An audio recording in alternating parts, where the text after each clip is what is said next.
Hi, I'm Mark Vondrasek from Evanston Township High School, and I just want to take a couple minutes and walk through a few of the examples that we have of how you can embed social emotional skills into science lessons, into STEM lessons. Often, many people think of these as the soft skills. I'm not a big fan of that, but um, they're basically the skills and the components that people need in order to be good human beings. That's the way I like to think about this. And with the effects and the consequences that STEM has in our society now, it's really a possibility to include these skills within our lessons. And you might even be doing that already and maybe haven't really thought of it that way before. So the whole purpose of this toolkit that we're providing is to give you ideas.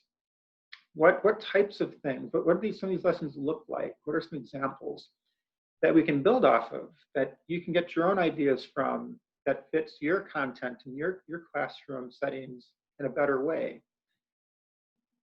So really, that's what this is all about. And it's also, I just wanted to point out before we hit some examples, um, it's not like we have to do social emotional learning every single minute of every single day in everything that we do. We can do this in bits and pieces. You can do it a couple times a week or in a couple of assignments in a unit. And collectively, around the school, if students are seeing some of this and learning about this and developing these skills in all of their classrooms from time to time, it's that cumulative effect that really can make a difference. And we can get the benefits of this both for in our classrooms and within the community and larger society as a whole. So for STEM, you know, so much of what we do has really definitive, quantifiable answers in the end, whether it's homework assignments and problems, labs that we do, different phenomena that we are measuring. There are right answers. uh, but a lot of what we do in science, out in the real world, certainly, ethics come into play. That the unforeseen consequences to society are things that scientists and politicians, the adults have to worry about. We can get our students actually thinking about this. And they often surprise us with how mature they are in their thinking. And, some of the consequences from their perspective might be something that we've never really thought about before. So it's kind of cool to get into this with your classes. Whether it's homework and problem sets or labs that we're doing, just coming up with examples of your content and how it's applied out in the world can really just kind of fit right in with this whole social emotional learning process in the first place. Think of experimental techniques and discoveries that have been made that you study within your classes. Okay? Biologists, possibly you might grow penicillin, or you talk about genetics and extract DNA from cheeks or from strawberries or something like that. You can get into, how does that affect society? What are some of the big issues that this generation of students will have to deal with? You know, uh, you know, you can order a genetically designed baby, for example. That's probably going to be an issue someday in our students' lives. Filtering techniques in chemistry or demonstrate, where you can actually clean water around the world with billions of people not having enough drinking water. How can you demonstrate that CO2 really does lead to the greenhouse effect? We can do these types of demos and experiments in the laboratory. In physics, anything with energy, clean energy sources, impulse experiments to talk about how airbags work. How do you protect people out in the world? All sorts of computer simulations to demonstrate maybe the spread of disease during our COVID era now. So all of this is something that really fits in with decisions that human beings have to make that will affect other human beings. All of that fits in with our SEL modeling that we are trying to do. A big one that I like to do with my classes and have gotten really kind of rave feedback from students. I've never done a content-based opener at the start of any class. I can't ever remember doing that, and when I ask my students, they can't ever remember doing that. They're all non-content openers. Give the students a chance to catch their breath.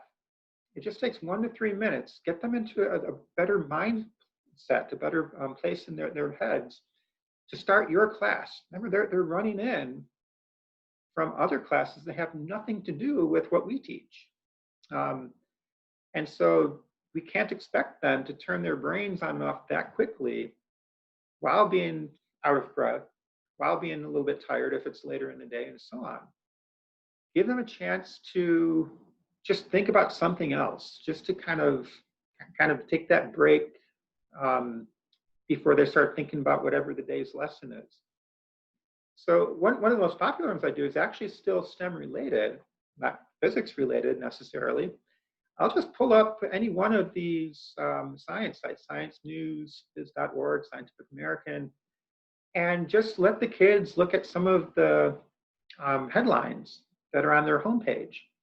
And we'll get some feedback from the class, and we'll just kind of choose one of the articles. It doesn't matter if it has nothing to do with physics. Maybe it's a biology type one, or a chemistry one, or an astronomy one.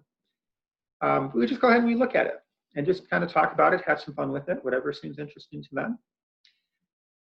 You can think about some non-content openers. And there's a link within the toolkit to this file. I had some of my students work on this throughout the summer, and most of these are from students. And it's just prompts, it's just questions that don't necessarily have anything to do with your class.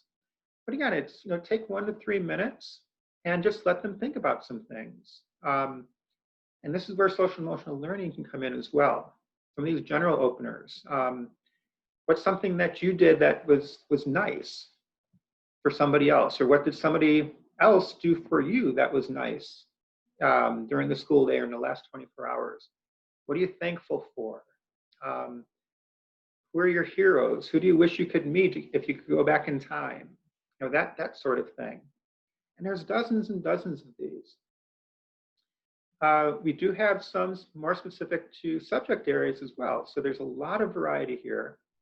You can kind of pick and choose what works for you and for your students. But they really, really love that idea of just being able to relax for a couple minutes and get their minds reset for a brand new subject area, some brand new content. So that's one of our suggestions that anybody can do in any class on any given day. One other one I love to do, now that it's an election year, these political priorities. And this is something I've done for a long time. And it doesn't matter what type of class it is. The idea is that you can tell them that they're now in Congress. They were elected to Congress. They have a $1 trillion annual budget deficit. We have a $25 trillion national debt. So you can't do everything that you wanted to work on all at once. You have to prioritize. How do you do that? So I give them, there's 20 different big issues here that are all STEM related. And it's going to require scientists and engineers to figure out solutions to these that the politicians will have to make use of and actually try to enact. But how do you prioritize them? And so you can do this a few ways. I'll have students often just kind of take their top 5, and then their next top 5 might be for a year or 2 down the road, and then the next 5, the third 5 would be, maybe 3 or 4 years down the road, and then their bottom 5 would be, 5, 6, 7 years from now, kind of like a Senate term.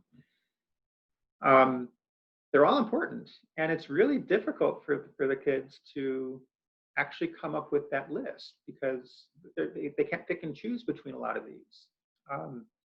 But it leads to fascinating discussions, and you can get into, well, how do you problem solve? How do you how do you take all of these which affect real people, and how do you choose one from another? What goes into that thought process? What goes into your own personal beliefs versus the beliefs and values of your constituency? Um, it makes them think about things in a deeper way than they ever have really before, probably.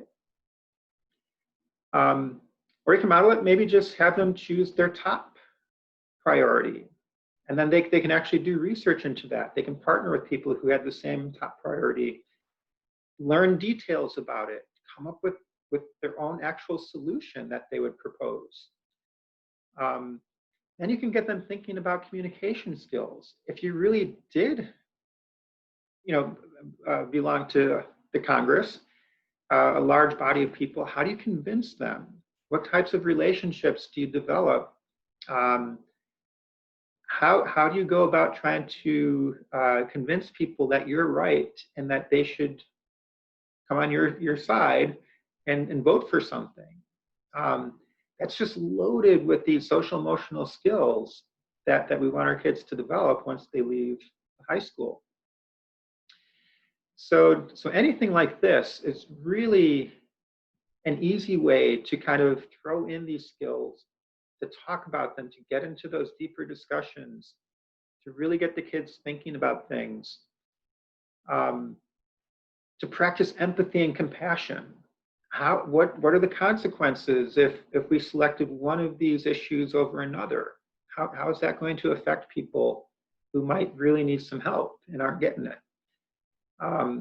It kind of forces them to think about things in different ways, to think about how others are going to react and how they're going to feel, what their own personal feelings and emotions are going to be for a given decision. And that's what SEL is all about. That's what we're trying to do within every classroom, so that the students build up these skills, become more confident, are able to interact and solve issues with people. Maybe not to get into an argument right away, not to fight right away, but ultimately, how can you talk it through? How can you walk away? How can you control yourself and manage your feelings better? We can use our content to help them develop that. And that's what we're after. This is just a starting point. And I can't wait to see what everyone comes up with. I'm going to steal all the great ideas that come up in our department and from around the state and around the country, and just really have some good times with it with students.